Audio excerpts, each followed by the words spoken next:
Welcome back to another episode. I just got back from the annual Bigger Pockets conference in Las Vegas, where I was asked to speak on the topic of solo 401k plans and Roth conversions. And I had a lot of questions, hundreds of questions at this event from over 2,000 attendees about this specific topic of Roth conversions and solo 401k plans. So I thought, why not drill down into these two topics and then also provide a case study on a client here at Equity Trust that is utilizing not just a solo 401k plan, but Roth conversions inside of their solo 401k plan. So let's get started. Before we do that, make sure to hit the subscribe button and the bell icon so we can alert you to all of our upcoming videos.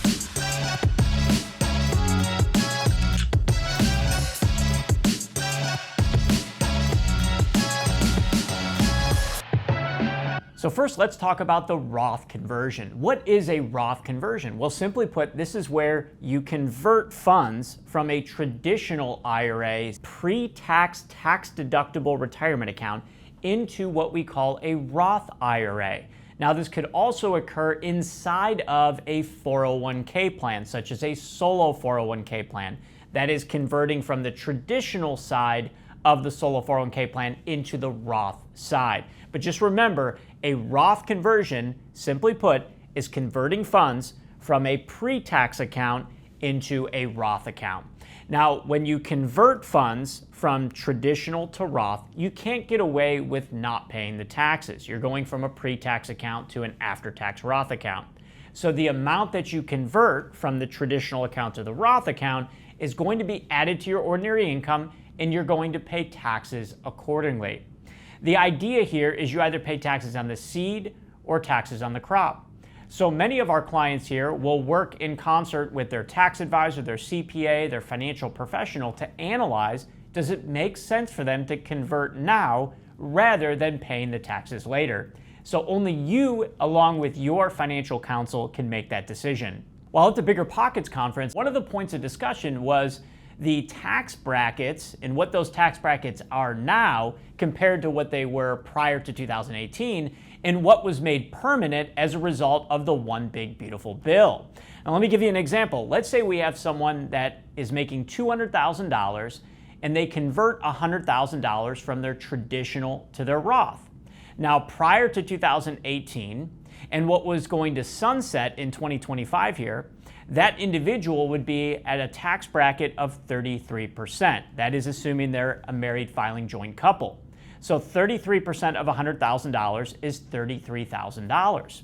Now we take that same individual, $200,000, convert $100,000, and now in 2025, and will be beyond because the tax brackets were made permanent because of the One Big Beautiful Bill, that individual will be at a 24% tax bracket. So 24% of $100,000 is $24,000.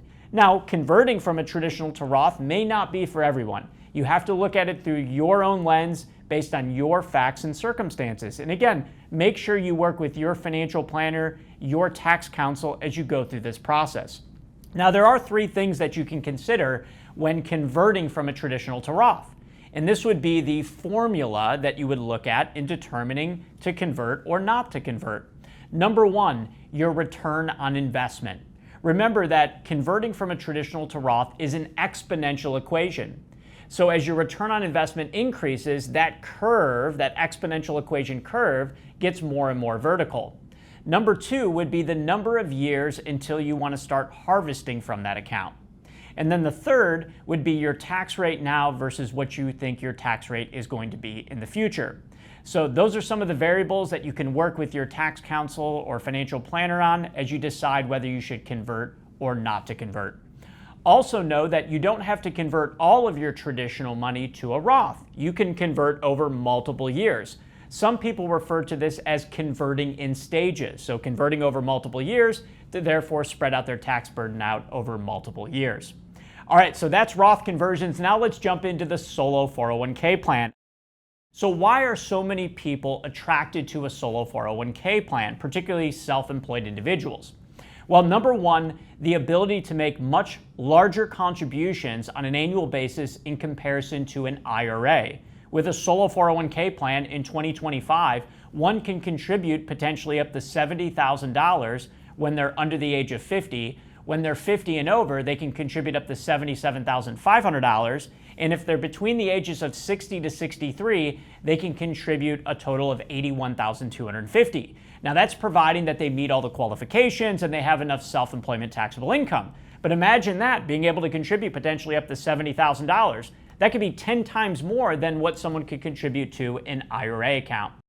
At the Bigger Pockets conference, a lot of the individuals there are interested in investing in real estate, like single-family rental properties, and they may want to borrow money via a non-recourse loan. Also, there are individuals that are investing in real estate syndications, like an apartment building partnership, for example. And with those particular types of debt-financed real estate acquisitions, there is a special tax known as unrelated business income tax. But in many cases, when solo 401k plans are investing in debt-financed real estate transactions, they are exempt from that type of unrelated business income tax pursuant to Internal Revenue Code 514C9A. So solo 401k plans, as you can see here, can be a major beneficial account for individuals that are investing in real estate looking to save more money for their retirement. All right, now what about converting inside of a solo 401k plan? Well, one can convert from the traditional side to the Roth side of a solo 401k plan. It's not two separate plans or two separate accounts. It's essentially one plan, and you have a pre-tax side, if you will, and you have a Roth side. And you can convert assets in kind from the traditional to the Roth side. You can convert cash from the traditional to the Roth side. You don't have to convert all of it. You can convert it in phases or stages like we talked about before with the Roth IRA. So the same principles for Roth conversions from a traditional IRA to a Roth IRA also apply inside of a solo 401k plan. So here's the example. A client of mine by the name of Linda, she rolled over from her traditional IRA $100,000 into her solo 401k plan. She's a self-employed individual. She then invested in a real estate partnership, a real estate syndication investment. That $100,000 asset that was in her traditional account, she then converted to her Roth side of the solo 401k plan. So she paid taxes when she converted that asset from the traditional side to the Roth side. Now all of her distributions, think of it like a dividend, from that real estate partnership are going into the Roth side of her solo 401k plan. And going forward, all of the gains from the sale of that property that she receives a percentage of are going to flow into the Roth side of her solo 401k plan. She'll pay 0% tax. And for Linda, the reason why she's converting from traditional to the Roth and the reason why she's investing in these types of assets that she's investing in is because she wants to leave a legacy for her children. In fact, she now has grandchildren, and she also wants to leave a legacy for her grandchildren. Because with a Roth account, she's able to leave that to her children or grandchildren, and her children or grandchildren will inherit that 100% tax-free, and they'll be able to use it for the next 10 years and then distribute everything 100% tax-free. So it's not just about retirement for a lot of the real estate investors that I talk to at the Bigger Pockets conference every year. It's also about leaving a long-term legacy. Now, as we talk about these theories and financial concepts, how do we then put these into action? And one of the ways that we can help you do this is through instructions, information, and most importantly, case studies. So learning through other real estate investors and how they've utilized their self-directed accounts, how they're investing with their self-directed accounts, and utilizing some of these same concepts that we talked about today. It's for that reason that I was inspired to write the book, Wealth Beyond Wall Street. I'm happy to say that we just launched this book, and it's filled with case studies, real-world examples. In this book, I go chapter by chapter, breaking down each individual self-directed account type, from Roth IRAs, SEP IRAs, simple IRAs, traditional IRAs, solo 401k plans, even multi-participant 401ks. And then we talk through the rules and the guidelines. A lot of individuals want to understand what they can and what they can't do with their self-directed IRAs. And for that reason, we have an entire chapter dedicated to the rules and the guidelines. So to get a copy of this book, Wealth Beyond Wall Street, go to the description section, check it out. Until the next one, folks, keep leveraging compounding interest in the absence of taxation. Thanks for watching. If you enjoyed this video, don't forget to hit the subscribe button right here so you never miss out on new content.